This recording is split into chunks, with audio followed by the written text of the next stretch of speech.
Why him? I asked, my voice trembling. My hands shook and I barely held the cup in front of me. She didn't answer at first. Her eyes, which I used to melt into, looked away. I don't know, okay? She whispered. Don't know? I echoed, anger creeping in. We were supposed to be everything to each other. How can you not know? Her lips pressed together. It's not like that. He makes me feel alive in ways I can't explain. Alive. I laughed bitterly. You told me the same thing last week, didn't you? You told me I was your everything. She flinched. Things change. Feelings change. I slammed my hand on the table. You chose him. You chose him over me. Over us. After everything we've been through. Her voice cracked. I didn't mean to hurt you. I didn't mean. I can't fight what I feel. I laughed hollowly. Fight what you feel. You can't fight loyalty either? You can't fight love, can't fight respect. But you threw that all away. She looked down, biting her lip. I'm sorry. I really am. I stood up abruptly, pacing the small living room. Sorry? Sorry doesn't fix this. Sorry doesn't undo the nights I waited for you, the plans we made, the promises you made. Please, just listen to me, she pleaded, reaching out. I stepped back. No, I can't. You should have thought about that before he sneaked into your heart. Suddenly, my phone buzzed. I glanced at it. It was Alex, my best friend. Hey, I said, answering quickly. You won't believe she left me. Alex's voice was calm, almost soothing. I know, man. I saw her with him. I'm sorry. I trusted her. I trusted her. I shouted into the phone. How could she, how could he? Hey, breathe, Alex interrupted gently. I'm coming over. Just don't do anything stupid. Talk to me when I get there. Minutes later, Alex arrived. He didn't say anything at first, just handed me a bottle of water and sat beside me. You're allowed to be angry. You're allowed to feel like your world is ending. But don't let this destroy you. I shook my head. It already is, Alex. My heart feels like it's been ripped out. Every memory, every word we shared, gone. Just gone. He put a hand on my shoulder. Not gone. You'll carry them with you. But it's time to focus on you now. You're stronger than you think. I don't feel strong, I admitted, staring at the floor. I feel broken. That's why we start small, Alex said softly. Breathe. Sleep. Then think about the next step. Revenge or moving on, that part comes later. I nodded, swallowing hard. I guess. I can't believe she chose him over me. Alex sighed. I know, but you will. And when you do, you'll be ready for whatever comes next. I sat there in silence for a while, feeling the hollow ache in my chest. Her betrayal burned, but a tiny spark of something else flickered inside me. A promise that I wouldn't let this break me completely. Not now, not ever. I woke up to silence, but the silence wasn't peaceful. It was heavy, like the weight of every memory pressing down on me. I rubbed my eyes and saw the photograph on my desk. Her smile, that perfect smile that used to make me feel invincible. Why did you leave me? I whispered to the empty room. No answer came. Only the memory of her voice saying, I can't fight what I feel. I clenched my fist. What about us? What about everything we promised? My phone buzzed. Alex. Hey man. How are you holding up? I stared at the screen. Holding up. I can't even stand Alex. I keep thinking about her, about him, about what I lost. Stop torturing yourself, he replied. You can't change what happened. You can only move forward. I laughed bitterly. Move forward? I can't even move past my own thoughts. Every song, every street we walked, every stupid cafe, it's all her. You're not alone, Alex said softly. I'm here. Just breathe. Step by step. Remember, you're stronger than you think. I put the phone down and leaned back against the wall. The memories came flooding in, our first date, laughing until our stomachs hurt. Her hair falling across her face when she smiled. Our late-night talks that lasted until sunrise. Every promise we made now shattered. I muttered, she was mine, and now she's not. My mentor's words echoed in my head from years ago, though I hadn't thought about them in a long time. Pain is a forge. It can burn you or it can make you unbreakable. I hadn't understood back then. I think I do now. A knock on the door jolted me. Come in, I said, my voice quieter than I wanted. He stepped in, Mr. Daniels. My mentor, my guide, the man who had shaped my early ambitions. I heard about what happened, he said, sitting across from me. You look like someone who's carrying the weight of the world on his shoulders. I admitted, voice cracking. I keep thinking, what did I do wrong? Wasn't I enough? He shook his head slowly. No, you were never the problem. She made a choice, and that choice doesn't define your worth. But it does define your opportunity. Heartbreak can either destroy you or make you stronger. I leaned forward, desperate. Stronger? Oh. Every memory of her, every smile, it hurts like knives in my chest. I don't even know if I can survive it. He smiled faintly. You survive by deciding you will. You survive by taking control of the parts of your life she can't touch. Your mind, your heart, your ambition, those are yours. Let the rest go. I can't stop thinking about her, I confessed, my hands trembling. I want her back, and yet part of me wants to ruin her. I don't even know what's right anymore. Neither is wrong, he said firmly. Use that fire. Channel it into something that makes you proud. Revenge can be sweet, but personal growth, that lasts a lifetime. I swallowed hard. I've been letting her control my thoughts for too long. Maybe it's time I take control of myself. That's the first step, he said, standing. You need a plan, a purpose. Start small. Focus on one thing you can master, one area of your life you can claim as yours. Then expand. Slowly, deliberately. I nodded, feeling a spark I hadn't felt in weeks. Okay, I can do that. I will do that. He clapped my shoulder. Good. Remember, pain is temporary if you let it forge you. You have all the tools inside you. You just need to wield them. After he left, I sat alone, staring at the ceiling. The memories still haunted me, but now they felt different, not just like knives, but like fire. Fire I could use to rebuild myself, stronger, sharper, untouchable. And for the first time in weeks, I felt a spark of purpose. I watched them from across the room, her laughter ringing in my ears like a knife twisting in my chest. He leaned closer, whispering something that made her smile, and I felt my hands tighten into fists. Why does it hurt so much? I muttered under my breath, pacing my apartment. Alex's voice came through my phone. It's because you still care, man. Don't let it consume you. I can't just stop caring, I snapped, throwing the phone onto the couch. Every smile she gives him, it's like a punch to my gut. You're letting her control your thoughts, Alex reminded me. Turn it around. Use it. I paused, staring at my reflection in the window. Use it, for what? Power. Growth. Revenge if you need it. The word lingered. Revenge. Not violent, not destructive, but subtle. A reclaiming of myself. The next day at work, I met Jordan, my new colleague. Hey, heard about your week. Rough stuff, huh? He said, sliding a folder across my desk. Yeah, you could say that, I replied, my tone flat. It's hard to focus with distractions. Distractions happen. But maybe you can channel it. You're sharp, and this company needs sharp minds. Why waste energy on someone who already left? I leaned back, considering him. And how exactly would you suggest I channel it? Jordan smirked. Focus on growth. Impress people. Build a reputation. Let success be your subtle revenge.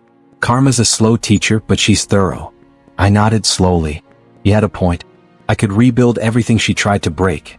My confidence, my career, my life. That night, I scrolled through social media and saw her picture. He had posted one too, arms around her, both smiling for the camera. I felt the old sting, but something else now, a strange satisfaction, like I was seeing the first cracks. Look at them pretending they're perfect, I whispered to myself. Pretending. I started noticing the little things.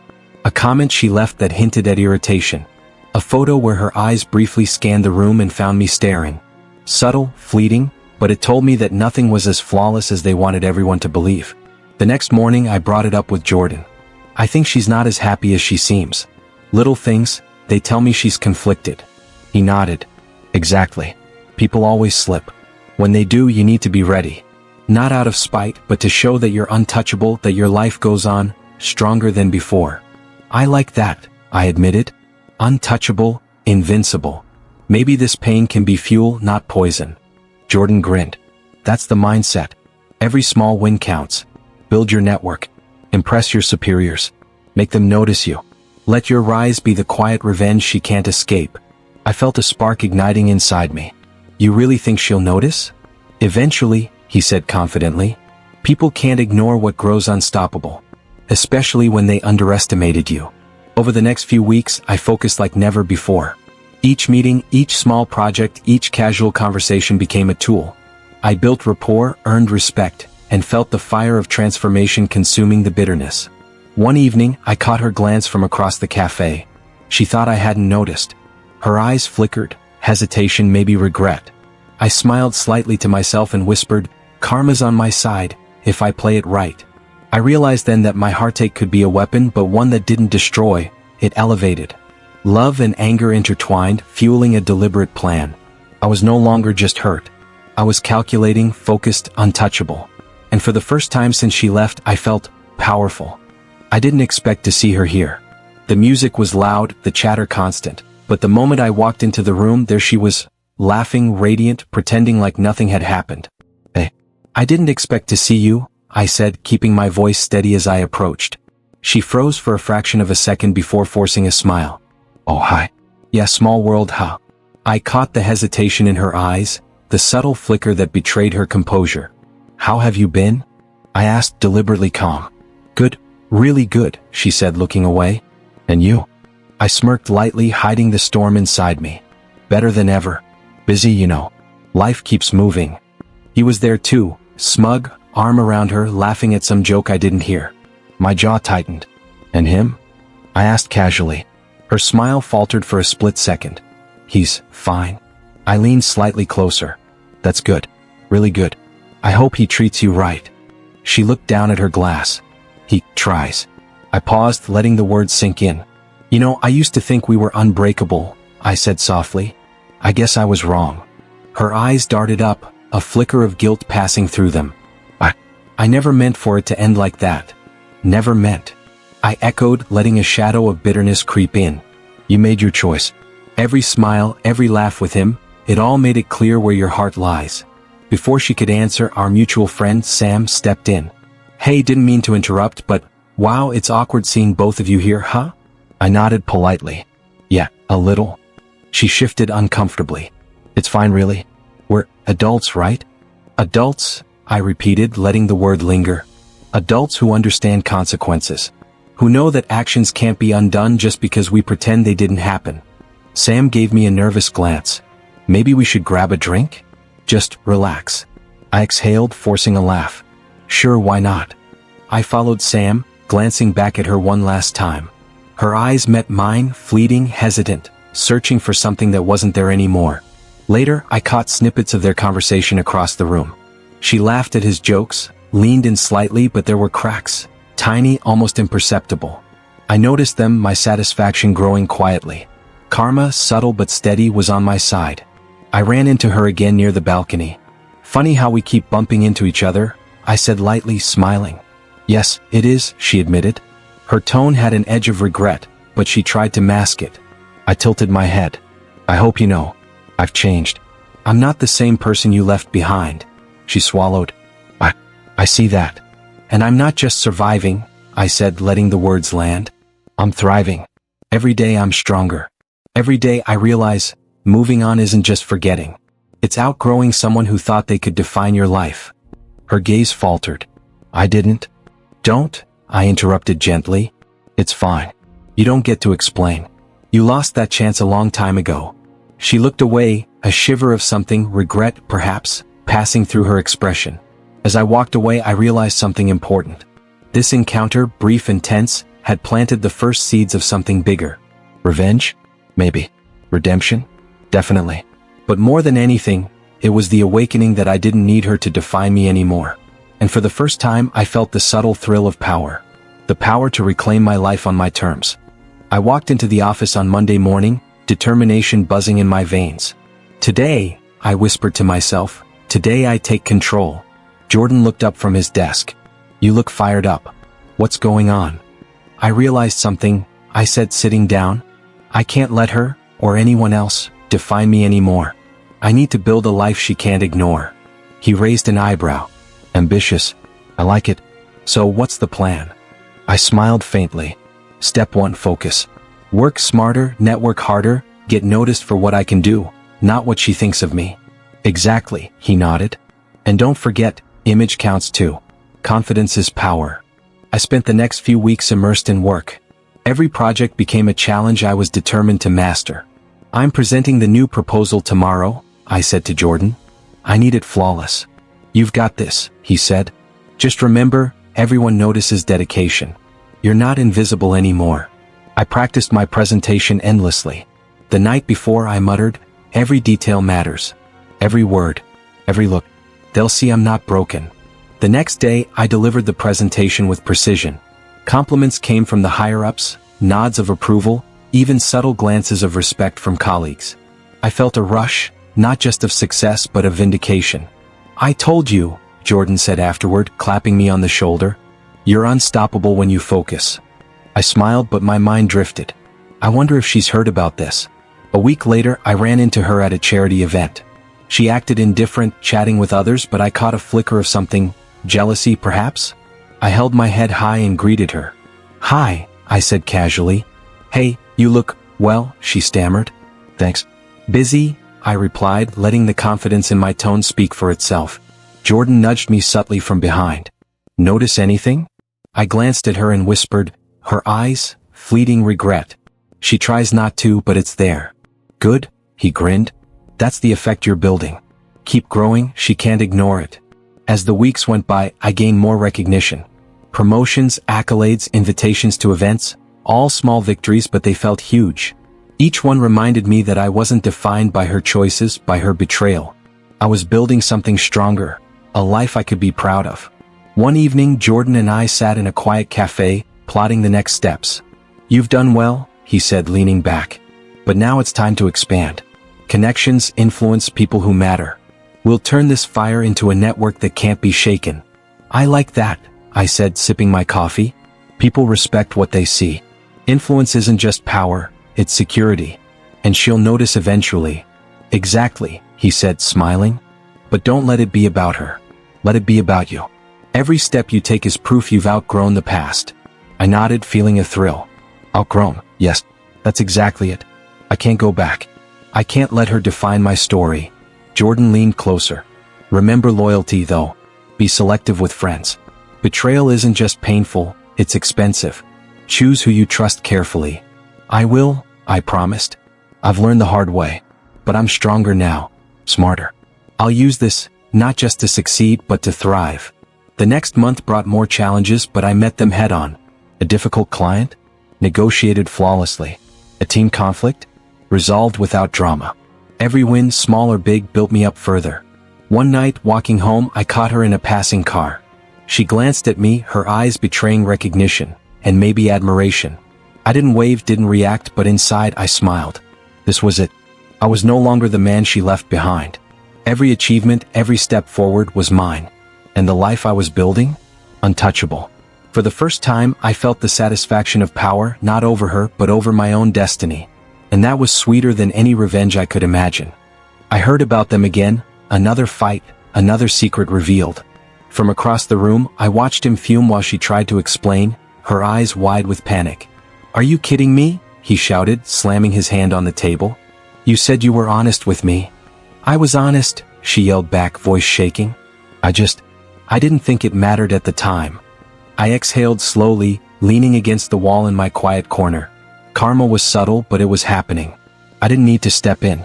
I didn't need to show myself. She was starting to crack on her own. My phone buzzed. It was Sam, her close friend.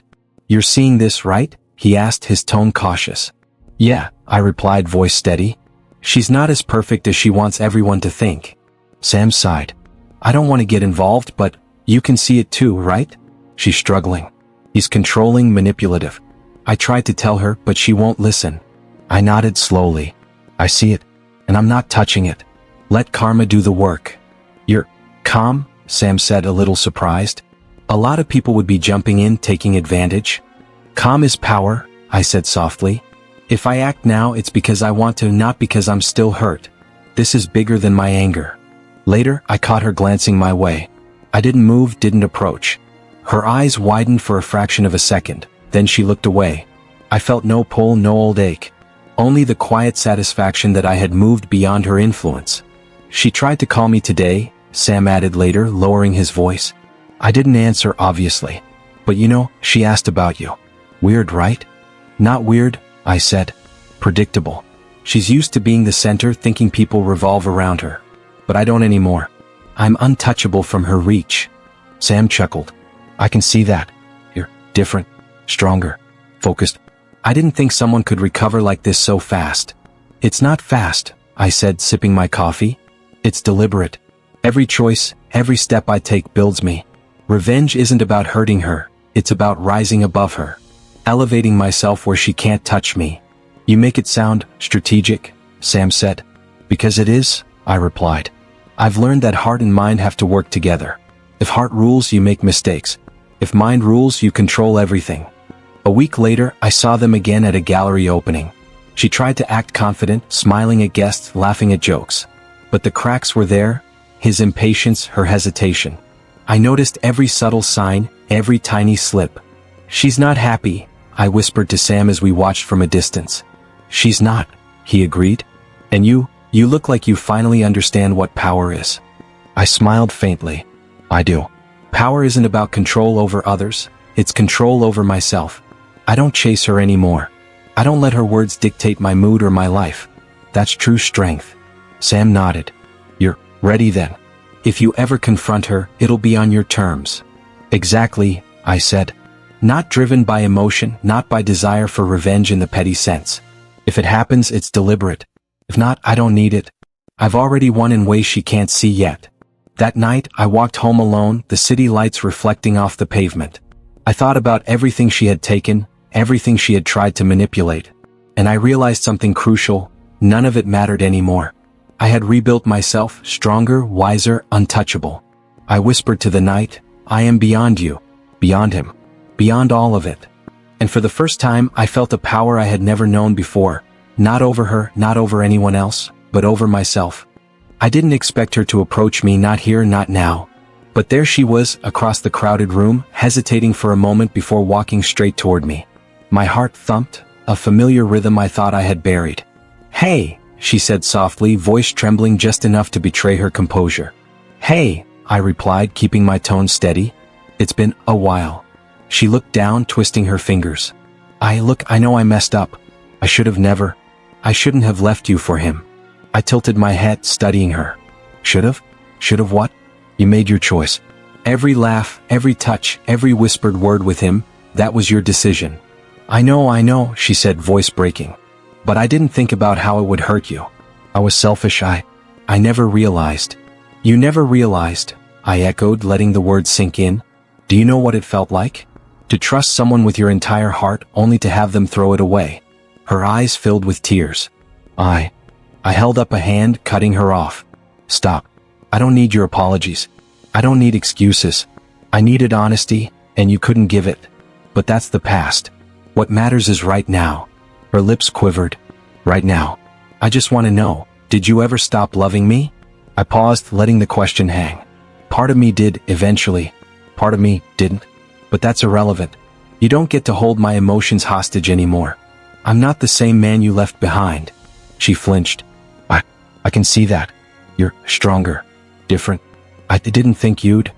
Different because I had to be, I interrupted.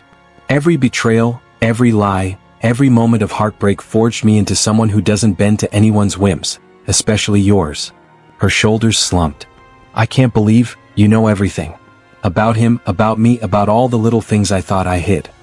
I smiled faintly. I noticed. I observed. I learned. And most importantly, I grew. You think your secrets still have power over me? They don't. Not anymore. She looked at me, guilt written across her face. No, I said, stepping closer but maintaining calm. Don't speak. Actions speak louder than words. Your guilt, your panic, your attempts to fix something, it's too late. I'm past needing validation from you. Her hands trembled. I never imagined you like this. Calm, collected, untouchable. I thought I broke you. You didn't, I said softly, voice steady. I broke myself, I rebuilt myself, and I mastered myself. That's power. That's freedom. And you? You're still trapped in the consequences of your choices. She swallowed hard, looking down. I wish I could take it back. I wish I had. Stop wishing, I said firmly. Wishing changes nothing. Growth does. Revenge does. Redemption does. I chose growth. I chose control. I chose me. She met my eyes finally, searching for something. Love, maybe forgiveness, maybe hope. I gave her none of it. Just a steady, unwavering gaze that reflected the man I had become. This isn't hate, I said quietly. It's clarity. And clarity is stronger than anything you can ever take from me. Her lips quivered one last time. I understand. I nodded once, calmly, and stepped away. She lingered for a moment, then turned, leaving me standing there, untouched, unshaken, and fully in control for the first time since she walked away. I saw the first signs before anyone else did. Small slips, subtle cracks in her perfect facade. Friends stopped returning her calls. Invitations she used to receive without effort went elsewhere. She noticed, of course. I could see it in the way she hesitated before speaking, the nervous flick of her hand, the careful tone she forced into her voice. Something's different, I muttered to Jordan one evening, scrolling through social media. She's not invincible anymore. Jordan leaned back in his chair, smirking. Karma's a quiet thing, isn't it? No need to act. Life has a way of balancing itself. Yeah, I said, taking a sip of my coffee. I think I finally understand it. It's not about me hurting her. It's about watching life correct itself naturally. A week later, I ran into Sam at a networking event. You've been following her? He asked cautiously. I observe, I replied, shrugging. Not to interfere. Just seeing her choices unfold. And it's enlightening. Sam shook his head. I don't know how you do it. Most people would jump at the chance to, I don't know, humiliate her or something. I smiled faintly. That's not power. That's weakness masked as revenge. True strength is in rising above, in letting life do the work while I build mine. That evening, I watched from across the room as she tried to command attention, but her usual charm faltered. Conversations ended abruptly when she spoke. Colleagues whispered behind her back. A minor project she led was delayed, and the blame subtly fell on her. She's unraveling, Sam whispered, looking almost guilty. I shook my head. Not unraveling. Learning. Experiencing consequences. It's natural. Poetic even. I'm not celebrating her pain, I'm witnessing reality. Later, I caught a glimpse of her alone in a quiet corridor. She stared at the floor, shoulders hunched. I thought of everything she had taken from me, and yet, I felt no anger. Only calm. Only understanding. I guess this is karma, I muttered softly. Not because I planned it, not because I acted, it's just life. Jordan called me that night. You've changed, he said. You don't seem bitter anymore. You're observing, learning, growing. I am, I replied. I've realized something important. Power isn't in retaliation. It's in mastery of self. It's in knowing that no one can manipulate you again, no one can make you doubt your worth. The next day, I saw her at a cafe trying to make conversation with friends, her voice strained, her laughter forced. I approached, but I didn't speak. She glanced up, saw me, and quickly looked away, her eyes betraying recognition and regret. Sam appeared beside me. You're not going to? No, I said firmly. She doesn't need me to confront her. She's learning her lessons without interference. That's enough. I walked past her, shoulders squared, feeling lighter than I had in years. Each step reminded me that my growth, my evolution, was independent of her. She could falter, stumble, or succeed, the outcome no longer defined me. That night, I reflected on everything. Heartbreak, betrayal, the long nights of doubt and anger. All of it led me here, I whispered to myself. Every moment was a lesson. Every tear forged strength. I'm not defined by her choices anymore. I'm defined by my own growth. Jordan's words came back to me. Life is the quiet teacher. You can fight it, resent it, or learn from it. Only one choice builds true power. I smiled, thinking of the man I had become. Strong, self-reliant, untouchable in ways she could never understand. Life had balanced itself naturally, and I had grown alongside it. Looking at her from a distance one last time, I realized the truth. Satisfaction doesn't come from seeing her fall. It comes from knowing I've risen above it all. I am free. I am stronger. I am myself. And that is the most potent kind of power. I stepped out of the taxi and breathed in the crisp morning air, feeling the city hum beneath my feet. Everything was different now. Every choice, every risk I had taken had led me here. I didn't need her validation, her attention, or her presence. I was free. Looks like someone's finally figured out how to breathe again, Jordan said, grinning as I met him at the cafe. Yeah, I replied, smiling genuinely. I guess I finally understand what it means to live for myself. You've changed, he noted, scanning me like he could see the calm confidence radiating off me. Not bitter, not angry. Just stronger. I learned, I said, stirring my coffee. Heartbreak isn't the end. It's a lesson, a chance to rebuild. I've built myself into someone I'm proud of. As we talked, a woman at the next table caught my eye. She smiled politely, almost shyly, and I returned it with a nod. Something in her presence felt comforting, hopeful, like a reminder that life still had surprises worth embracing. "See someone you like?" Jordan teased, noticing my gaze. "Maybe," I said softly. "Maybe it's time to let someone new in. Someone who actually values honesty and presence. Not games or lies." Jordan laughed. "Finally. Took you long enough." Later that evening, I walked home, replaying the journey that brought me here. Betrayal, heartbreak, revenge, and reflection. It all fused into lessons I could carry forward. The old memories weren't sharp knives anymore. They were guides teaching me strength, patience, and self-respect. I passed the park where she and I used to sit, where laughter once filled the air. For a moment I paused, letting a quiet smile touch my lips. "I learned," I whispered to myself, "not from her love but from her choices. Not from her absence but from my own growth." My phone buzzed. A message from Sam. "You've done it. You." I chuckled, replying simply, "Exactly. Finally me." A week later, I met her briefly at a mutual friend's gathering. She looked at me, a flash of recognition in her eyes. But there was no tension, no desire to manipulate, no hidden games. Just acknowledgement of the man I had become. "You look happy," she said softly. "I am," I replied, calm and steady. "I've learned that happiness comes from within, not from anyone else." She nodded, perhaps understanding that I was no longer the boy she thought she could control. No bitterness passed between us, only silent acknowledgement that the past was over. Days later, I sat with the woman from the cafe again, this time introducing myself properly. "I'm Alex," I said, extending my hand. "Claire," she replied, shaking it warmly. "It's nice to finally talk to you." We laughed easily, conversation flowing naturally. For the first time in years, I didn't feel the shadow of my old heartbreak. I felt hope. I felt trust. I felt alive. That night, I stood on my balcony, city lights reflecting in my eyes. I looked back once at the path that led from pain to strength, from betrayal to clarity. No revenge. No bitterness. Only growth. Only gratitude for the lessons learned and the man I had become. "This is the start," I whispered. "The start of life on my terms. The start of a love built on truth. The start of me finally being free." And for the first time, I believed it. I sit alone on my balcony, city lights stretching endlessly before me, and I can't help but think of everything. The heartbreak, the betrayal, the nights I thought I'd never move on. It all feels like a lifetime ago. Funny, I mutter to myself, how much pain it takes to find who you really are. I hear Jordan's voice in my memory, grinning during late-night calls. Life's the teacher. You can fight it or learn from it. I smile, realizing how true that is. I learned. I grew. I didn't just survive. I evolved. I remember her face, the way she once looked at me with love, then with distance, then with regret. I don't hate her anymore. I don't want to drag her back into my life. I whisper quietly, "Thank you for the lessons, even if you didn't mean to teach them." I run a hand through my hair, thinking of all the friends who stood by me, Jordan, Sam, Alex, even Claire now.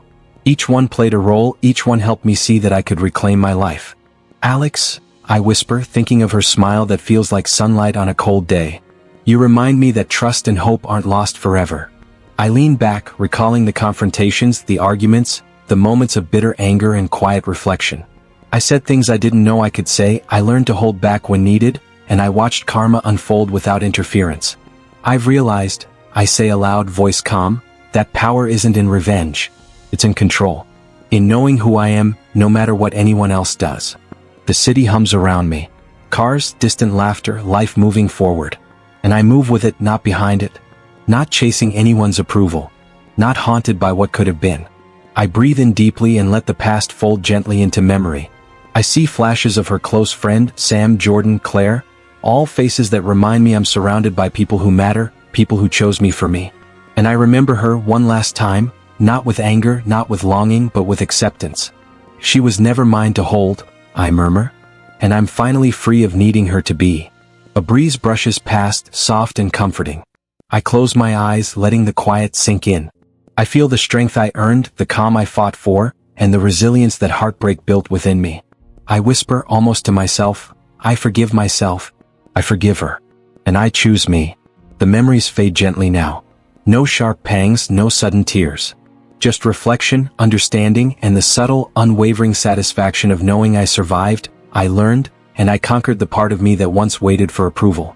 I open my eyes, city lights bright, full of possibility. The future stretches out, untouched and waiting. I feel hope, not fear. I feel excitement, not regret. Here's to the life I choose, I say quietly. To the strength I've earned. To the man I've become.